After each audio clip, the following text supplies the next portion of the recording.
केशव नगर राज्य के एक छोटे से गांव में हरिराम नाम का एक सीधा साधा, मेहनती और ईमानदार किसान अपनी पत्नी के साथ खेत में बैठा हुआ था। देखना, हमारी फसल इस साल बहुत अच्छी होगी। हाँ, क्योंकि मेरी मेहनत के साथ साथ मेरे खेत की जमीन पर तुम्हारी मेहनत का पसीना भी शामिल है अर्चना। हाँ। नहीं, सारे गांव में केवल तुम ही मेहनती और ईमानदार हो। तुम्हारे पास जमीन तो कम है, लेकिन तुम्हारा दिल बहुत बड़ा है। कुछ देर बाद दोनों पति पत्नी घर चले गए।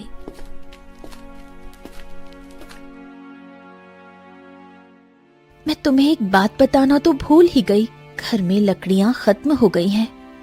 अरे चिंता मत करो, मैं कल सुबह सबसे पहले जंगल में लकड़ियां काटने के लिए ही चला जाऊंगा। ठीक है ना, ले आऊंगा। चलो अब।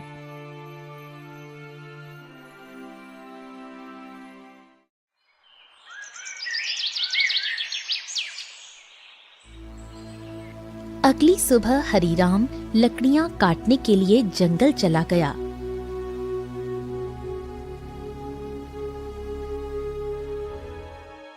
हरिराम एक पेड़ पर कुल्हाड़ी चलाने ही वाला था कि तभी उसने देखा झाड़ियों में एक घायल बंदर करहा रहा था।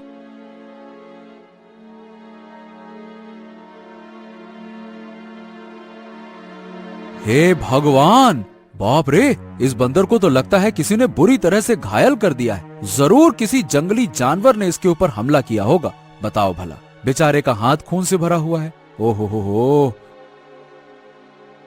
हरिराम बंदर के पास बैठा था। काश तू बोल सकता तो बता सकता कि तेरी तकलीफ कहाँ है। फिलहाल तो तेरे हाथ में खून दिख रहा है, लेकिन जिस तरह से तू दर्द से तड़प रहा है ना, बाप रे, तकलीफ तो कहीं और ही है। उसी समय वहां एक साधु आ पहुंचा।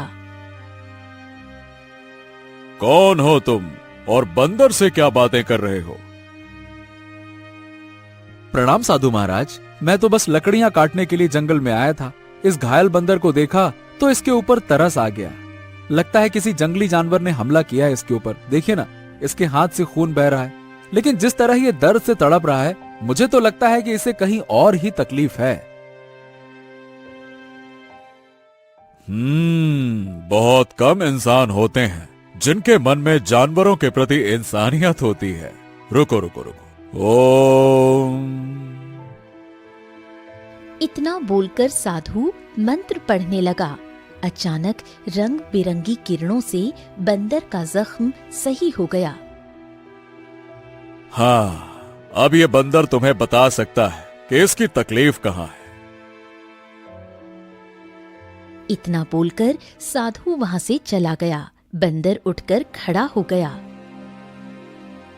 मेरे कंधे में बहुत दर्द हो रहा था। हाँ, अब अच्छा लग रहा है। एक शेर ने मुझ पर हमला किया। मैं बचने के लिए दूसरे पेड़ में कूदा। शेर का पंजा मेरे हाथ में लगा और मेरा हाथ घायल हो गया। मैं पेड़ ही नहीं पकड़ पाया और मैं जैसे ही नीचे गिरा, बाप रे बाप, मेरे कंधे में बहुत चोट लग गई थी। अरे, तुम तो बिल्कुल मनुष्य की आवाज में बात कर रहे हो। ये कैसे संभव हुआ? जब साधु ने मंत्र पढ़ा ना, तब मुझे ऐसा लगा कि मेरे अंदर बात करने की शक्ति आ गई है। मैंने बोला और मेरी आवाज तुम तक पहुंच गई। लगता है ये चमत्कार साधु बाबा ने किया है। हाँ।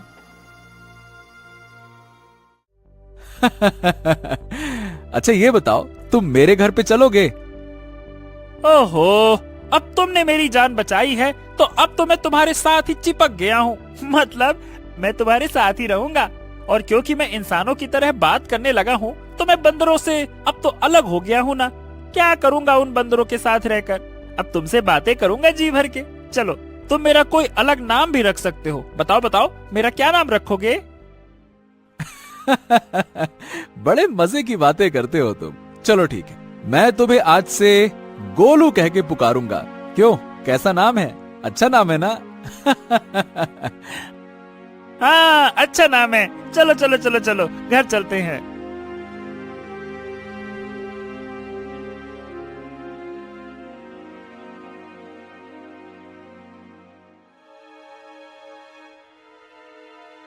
अरे, ये जंगल से तुम बंदर को क्यों पकड़ लाए? हरीराम पूरी घटना अर्चना को बताने लगा।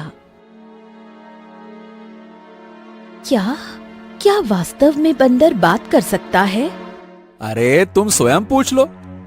क्या नाम है तुम्हारा? मेरा नाम गोलू है। हरीराम ने मेरी जान बचाई है और अब मैं उसका साथी हूँ। साथी क्या, अब तो मैं तुम्हारे परिवार का हिस्सा हूँ। अर्चना आश्चर्य में पड़ गई। समय बीतने लगा। गोलू की मौजूदगी घर में नई जान ले आई थी। धीरे धीरे गोलू अर्चना के काम में हाथ बटाने लगा। गोलू अब हरीराम का सच्चा साथी बन चुका था। एक दिन गोलू हरीराम से बोला, हरीराम, अब मैं भी तुम्हारे साथ खेत में चलूंगा। क्या करूंगा घर में बैठे बैठे, मुझे भी चलना है। अरे गोलू, खेत का काम आसान नहीं होता, बहुत मेहनत लगती है। क्या करोगे तुम वहाँ पे? अरे क्या करूंगा क्या, मैं भी तुम्हारे साथ मेहनत करूंगा। और क्या मुझे कम मेहनती समझा है क्या? बस डर ये है कि गांव वालों ने तुम्हें बोलते हुए देख लिया ना, तो वो न जाने क्या समझेंगे। अरे पर जब मैंने तुमसे पहली बार बात की थी तो क्या तुम डरे थे क्या, बताओ? देखो गोलू, मैं दुनिया को जानता हूँ। हर कोई मेरे जैसा नहीं होता है जो तुम्हें समझ सके। ओहो, मुझे दुनिया से क्या है लेना देना, मुझे तो तुम्हारे संग है रहना। मेरा मतलब ये है कि मुझे बस तुमसे मतलब है, क्योंकि मैं तुम्हारा साथी हूँ। हरीराम मुस्कुराया और अगले दिन गोलू को साथ लेकर खेत चला गया। कुछ ही दिनों में गोलू ने खेती की हर बात सीख ली। अब वो हरीराम का सच्चा मददगार बन गया था।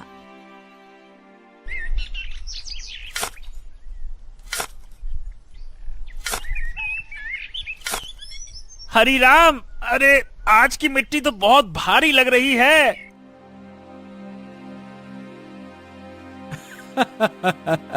गोलू, अब तो तू पक्का किसान बन गया है। मिट्टी का भी फर्क समझने लगा है। गोलू की बात अब गांव में फैलने लगी थी और ये बात आखिरकार पहुंची जमींदार चौधरी के कानों तक। क्या हरीराम के घर एक बंदर है जो इंसानों की तरह बोलता है? हाँ जमींदार साहब, मैं खुद देख चुका हूँ। अरे मैंने तो उसे बोलते हुए सुना भी है। पहली बार तो मैं डर गया था। अरे भैया, तो फिर उस बंदर को लेकर तमाशा करना चाहिए। उससे तो बड़ी अच्छी कमाई होगी। ये बात आपने बिल्कुल पते की कही जमींदार साहब। जमींदार की हंसी कुछ देर चली, फिर वो गंभीर हो गया। इस हरीराम की जमीन पर मेरी नजर बहुत समय से है। बाकी सब तो मेरे कर्जदार बन चुके हैं, पर ये ससुरा हरीराम ये कभी झुका ही नहीं। उसकी जमीन बहुत उपजाऊ है जमींदार, बंजर में भी फसल उग जाती है। अरे इसमें मिट्टी का कोई खेल नहीं है भीमा। उसकी किस्मत और सितारे बुलंद है, पर जिस दिन वो सितारे गिरेंगे ना, उसी दिन ये खेत मेरा होगा और हरीराम मेरे कदमों में होगा। देख लेना तुम।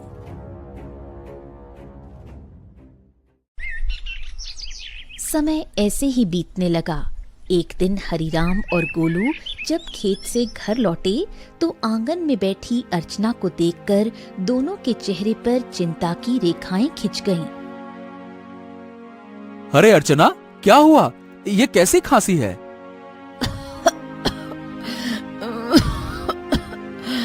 कुछ दिनों से खांसी हो रही है, अब तो दिन ब दिन और भी बढ़ती जा रही है। हरीराम, इसे नजरअंदाज मत करो। किसी अच्छे वैद्य को तुरंत बुलाना चाहिए।